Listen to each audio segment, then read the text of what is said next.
What's up guys, welcome back. We're heading into November and the weather's starting to get colder, and that means it's time for me to show you how to make a nice pot of chili. But before we do that, please take a quick second to subscribe to the channel. Make sure to hit that bell to enable notifications as well. This episode is sponsored by HelloFresh. With our schedules becoming more and more busy, I absolutely love the convenience of HelloFresh. The average grocery store trip takes about 41 minutes, and trust me guys, I know this because I live in there. With HelloFresh, you can skip some of these trips to the grocery store and get everything you need to make chef-curated meals delivered right to your doorstep. HelloFresh makes eating healthy way easier with many low-carb, carb-smart, vegetarian, and even pescatarian options every week. Plus, every recipe is packed with fresh produce sourced directly from farmers. The other thing that I really love about these meals is that HelloFresh's pre-portioned ingredients mean way less prep work for you and a whole lot less wasted food. No matter what's going on in the world, everyone has to eat, and that's why HelloFresh is here to make eating better easier. No grocery stores, no stressful meal planning, just everything you need to prepare delicious meals delivered right to your doorstep. And I want you guys to try 14 free meals. Go to HelloFresh.com, use the code MrMakeItHappen14 to get 14 free meals and free shipping. That's HelloFresh.com, code word MrMakeItHappen14 for 14 free meals. All right, let's get this party started by prepping our veggies. First things first, we're gonna dice up one yellow onion, and then we're gonna talk about some peppers. So I'm going in with one jalapeno pepper and one fresno chili pepper. You can use whatever peppers you like. You can use bell pepper, you can use habanero if you want it to be extra spicy, but my personal favorite is either the fresno chili or the jalapeno. I'm using a combination of both today. I like to remove the seeds from the peppers because that's where a lot of the spice is, and I'm kind of a punk when it comes to spice. I like to control the amount of spice in my chili, so I'm gonna remove the seeds, give these a nice rough chop, and those are going into the chili to add a little bit of heat. Chili is one of my absolute favorite fall recipes. As soon as the air starts to turn a little cold outside, I am thinking about a big pot of chili. Let me know in the comments what your favorite go-to comfort food is when the weather starts to get cold outside. Quick reminder guys that all the specific measurements and ingredients are found in the description box below. Don't forget to check that out. So there's our onion and our jalapeno and fresno chilies. In a Dutch oven, we're gonna add about a tablespoon of avocado oil over medium heat, and then we're gonna saute those onions and peppers until they begin to get tender. So just get in there with your spatula, kind of break them up, make sure nothing's sticking to the bottom of the skillet or to the sides. We just want these to cook evenly. After about 2 to 3 minutes, those onions and peppers should be nice and tender, and now it's time to go in with 2 pounds of ground beef. I'm using 80-20 ground beef, but you could use 85-15 if you want.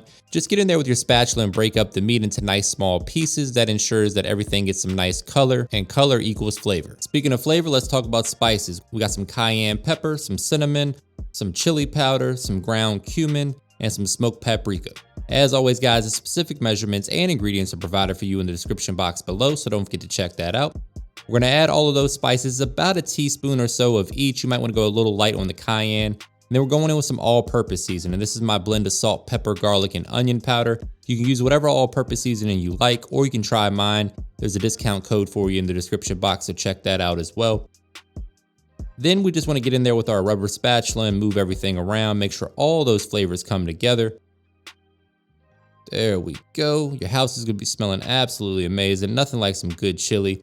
Here we're going in with a couple heads of roasted garlic. I've tagged to the recipe for that in my description as well.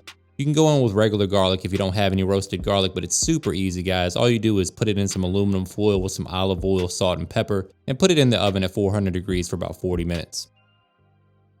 Here we have my meat thermometer. We're gonna pop the top on a beer, going in with about 8 ounces of whatever beer you like. Today I'm using Corona. Very important to taste as you go. Cheers, guys. All right, enough drinking on the job, Matt. Let's get back to work. If you don't want to use beer, that's absolutely fine. You can just go in with some chicken stock. That'll achieve the same thing. We're just trying to deglaze the pan there to get up all that flavor and falling off the bottom of our Dutch oven. Give that a good mix, bring that up to a simmer to cook off the alcohol. Then we're going in with 2 to 3 tablespoons of tomato paste and a pinch of beef bouillon. That's gonna really beef up the beef flavor in this chili. Now get in there and give that a good mix. Make sure all those flavors come together and get to know each other's business.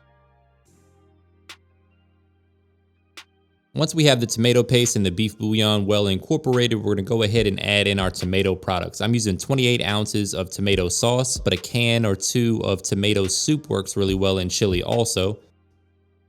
We're gonna give that a good mix. Chili's one of those things that you wanna kinda get a good foundational recipe down, and then you can kinda make it your own. So that's what I hope you guys do with this one. The cinnamon is a nice touch that I learned from an old coworker that used to win the chili competition all the time, so I had to steal the recipe from her. I guess I shouldn't say steal because she actually gave it to me, but she waited until the day she quit the job to give me the recipe. I kept begging her, finally got it. And now it's on YouTube. Thanks, Miss Eileen.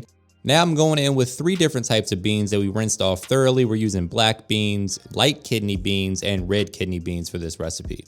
Once those beans are worked in nicely, we're going in with a few dashes of worst word in the world sauce and whatever your favorite hot sauce is. You can use as much hot sauce as you want depending on how spicy you like your chili.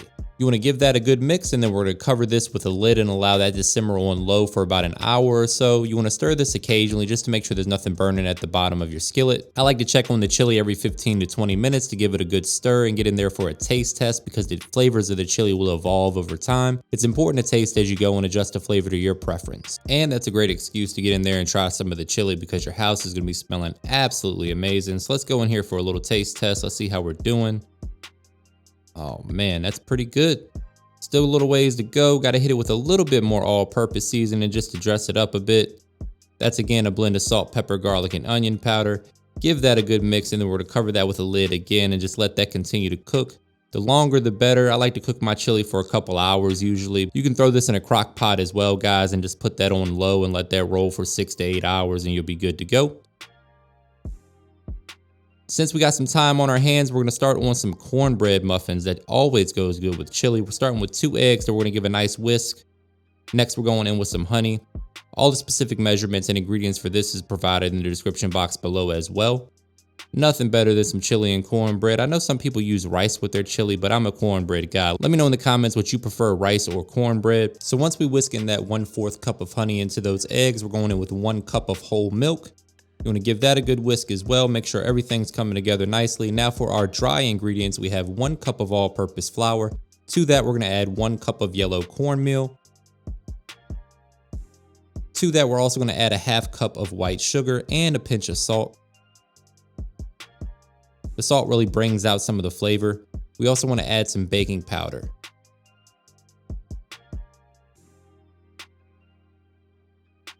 Break out the whisk and combine all those dry ingredients, and then we're going to add our wet ingredients to the dry ingredients. Here we're going in with 1/2 stick of butter and the remaining wet ingredients.